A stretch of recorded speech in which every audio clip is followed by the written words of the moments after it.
একজন অভিভাবককে হারিয়েছেন এবং এই আপসের নেত্রী হারানোর পরে তারা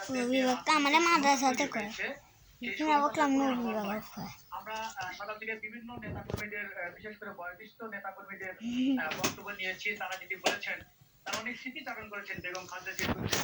তারা বলেছেন যে 5ই আগস্টের পর পরিবর্তনের পর বেগম খালেদা জিয়া যে বাংলাদেশ বিনির্মাণের স্বপ্ন দেখেছিলেন, সেই স্বপ্ন লালিত স্বপ্ন আসলে কতটুকু বাস্তবায়ন হবে এটা এখন তাদের আসলে আশঙ্কার জায়গা। পাশাপাশি তারা আশা প্রকাশ করেছেন যে তাদের যে প্রিয় নেতা বিএনপির ভারপ্রাপ্ত চেয়ারম্যান তারেক রহমান, তিনি তার লালিত স্বপ্ন পালন করবেন এবং তারা এই রাজনৈতিক ভাবে তাদের যে অভিভাবকহীন হয়ে পড়েছেন, তারা আসলে বেগম খালেদা জিয়ার স্থলে তারা আসলে তারেক রহমানকে এখন বাংলাদেশের যে হাল ধরবেন সেটি আসলে আশা করছেন। পাশাপাশি একটি জিনিস একটু জানিয়ে রাখি লামিয়া, সেটা হচ্ছে যে আপনারা জানেন 5ই আগস্টের পরে 5ই আগস্টের পরে আসলে যে কাঙ্ক্ষিত যে। ধন্যবাদ সুমন। বগুড়া শহরের বাইতুর রহমান সেন্ট্রাল মসজিদের সামনে থেকে শোক পালনের সবশেষ খবর জানাচ্ছিলেন সহকর্মী সুমন সরকার। আটপৌরের জীবন থেকে ক্ষমতার সর্বোচ্চ আসন বিএনপি চেয়ারপারসন বেগম খালেদা জিয়া দেশের রাজনীতির অধ্যায়ে এমনই এক ইতিহাস সৃষ্টি করা নেত্রী। 4 দশকের রাজনৈতিক জীবনে যিনি গণতন্ত্র প্রতিষ্ঠার লড়াই করে শুধু জনপ্রিয়তায় অর্জন করেনি, পেয়েছেন আপসী নেত্রীর উপাধি।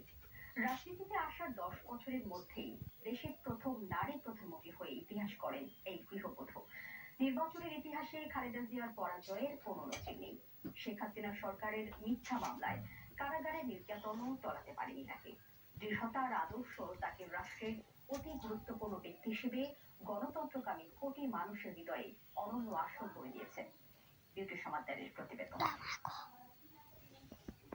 দিনাজপুরের ছোট্ট শহরের ব্যবসায়িক পিতা খালেদা জিয়া সেই পুতুলি যে একদিন রাষ্ট্রের অতি গুরুত্বপূর্ণ ব্যক্তি হয়ে উঠবে তা হয়তো কারোরই জানা ছিল না।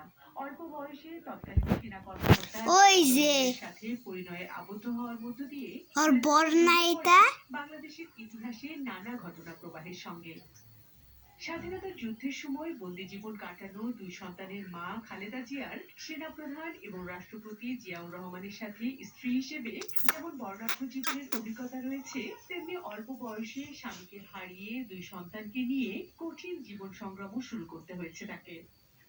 1981 সালে বিএনপির প্রতিষ্ঠা। পরবর্তীতে রাষ্ট্রপতি জিয়াউর রহমান যখন শহীদ হন, তখনও তিনি নিতান্তই একজন গৃহবধূ ছিলেন। জিয়াউর রহমানের মৃত্যুর পর ক্ষমতা দখল করে তৎকালীন সেনাপ্রধান